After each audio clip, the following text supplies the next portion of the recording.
Everywhere you go and everywhere you look, you will find this. Communication.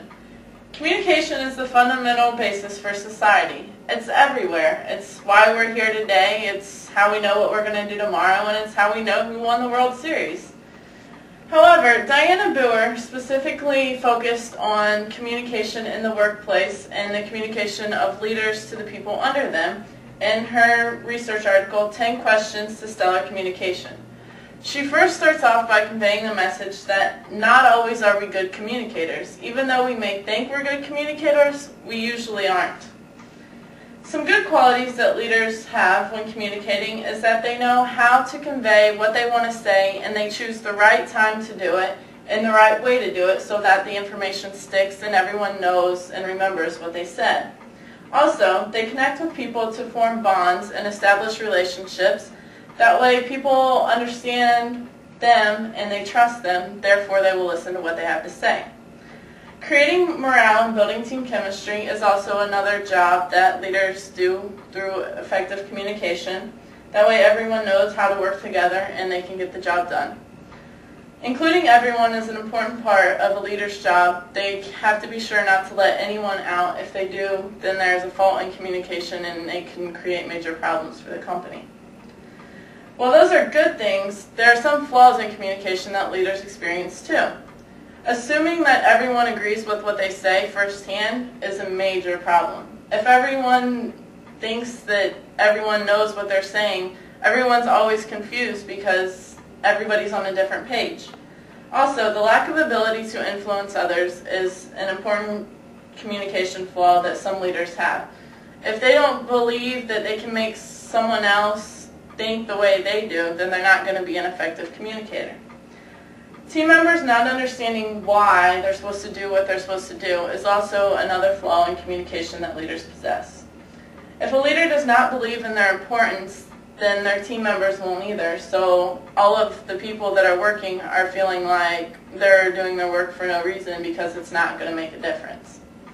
Also, if there's a lack of positive feedback, that's probably a good indication that the leader isn't a positive communicator. Ongoing conflict with peers or family members for leaders is another indication that their communication skills are lacking. Some questions you can ask yourself or some tips that you can take are, is your communication correct?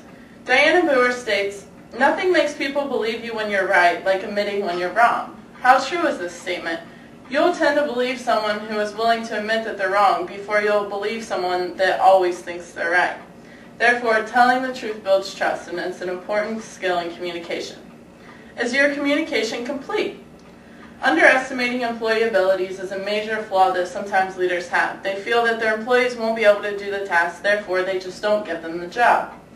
Also, some leaders feel that they have a lack of time to communicate, and they don't realize that sometimes taking the extra minute to communicate with their group will save them lots of time in the end. Presenting bad news is something that no one wants to do, but if you learn how to communicate effectively, you can do it and do it in a good manner. Some good tools are, explain your reasoning behind your decision, focus on the how, not just the what, be relevant rather than resented, make sure all the information you present goes towards what you're saying, don't hide behind technology. Sometimes it'll take 10 emails to convey what a 3-minute phone conversation would do. Why take that extra time with the emails when you can say it directly to a person? Also, communicate like you brush your teeth. It sounds funny, but it's true. You brush your teeth on a daily basis. It's something routine. Communication should be too. It shouldn't just be something that you do every once in a while. Another question is your communication clear? No questions after conveying a speech or telling someone something is sometimes a bad thing. They may be so confused and so lost in what you said they can't even fathom a question. So start off with a punchline and then be specific. Make sure your nonverbal clues don't contradict your words, and adapt your style to the person and the purpose. This way, hopefully you will get your crowd interested in what you're doing, as long as you can adapt to what they like. Another question is, are you as a person credible? The look, the language, the likability factor, character, and competence are all factors that make up whether people will decide you're a credible person.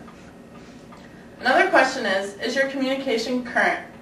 Make sure you attend everything on time, and if you're the leader, make sure you send out notices for the meetings ahead of schedule. That way, the people that are supposed to attend the meeting don't get the message the day after the meeting actually occurred.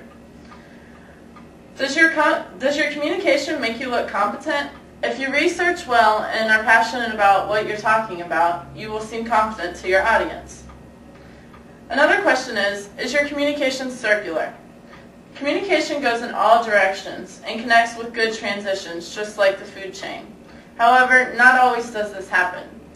One way to make sure that the communication is circular is to know when to use what method of communication. Sometimes email is more appropriate, sometimes a phone conversation is, and sometimes going to see the person in person is actually more effective. Communication is too important to neglect, so learn how to do it effectively. Take some advice from Diana Boer and do some research of your own. You may be surprised what you find.